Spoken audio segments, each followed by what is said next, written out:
नीति के ऊपर बड़े लंबे समय से विचार चल रहा है।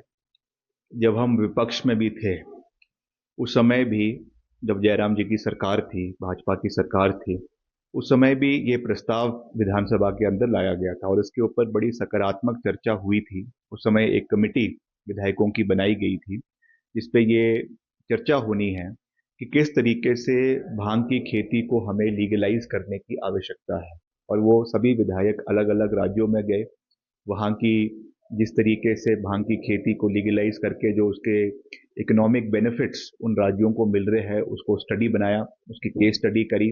उत्तराखंड में भी इसको किया गया है और हिमाचल में इसमें कोई दो राय नहीं है कि भांग की खेती बहुत बड़े स्तर पे हो रही है। पुलिस उस पर कार्रवाई भी करती है, कई जगहों पे भांग की खेती को जला देती है, काट देती है, मगर फिर से वो चीज़ पनप रही है।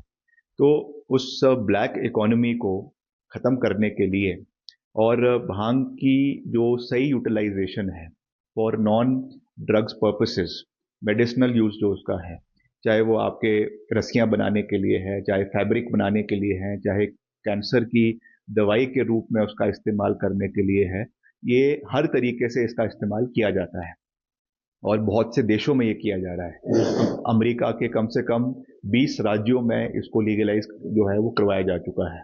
थाईलैंड में इसको लीगलाइज करवाया जा चुका है। तो अब हमें आगे की ओर देखने की आवश्यकता है। तो उस दृष्टि से इसको नॉन जो है आपके साइकोट्रोपिक सब्सटेंसेस को उस दृष्टि से इस पे कार्रवाई करने की आवश्यकता है और इसलिए इसको विधानसभा में चर्चा के लिए लाया गया है, फिर से लाया जा रहा है। और जो उसमें स्टडी विधायकों ने सब जगह जाके करी है, उसको भी विधानसभा में सभा पटल पर पेश किया जाएगा और उसके बाद फिर सरकार इसके ऊपर कॉल लेगी कि कैसे और किस फॉर्म में हमने इसको प्रदेश के अंदर लीगलाइज तरीके से प्रदेश में इसकी वो करनी है, जो है खेती करनी है।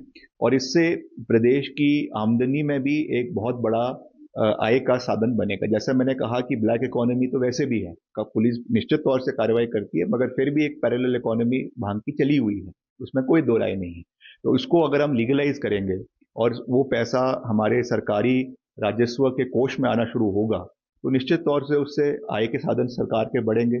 और जिस तरीके से वित्तीय परिस्थिति है, उसमें इस तरीके के संसाधनों को हमें बढ़ाना है, चाहे वो वाटर सेस है, चाहे वो भांग की खेती है, चाहे वो आने वाले समय में और ऐसी चीजें हैं, आबकारी नीति को मजबूत किया गया है। तो हर दृष्टि से हम इस पे कार्य करने का प्रयास कर रहे हैं कि कैसे हम प्रदेश को वापस आने वाले समय में रेवेन्यू सरप्लस स्टेट की ओर बनाने में अपना योगदान दे सकें। अगर आप ये वीडियो YouTube पर देख रहे हैं तो हमारे चैनल को सब्सक्राइब करें और बेल आइकन को दबाना ना भूलें। अगर आप Facebook पर ये वीडियो देख रहे हैं तो हमारे पेज को लाइक करें।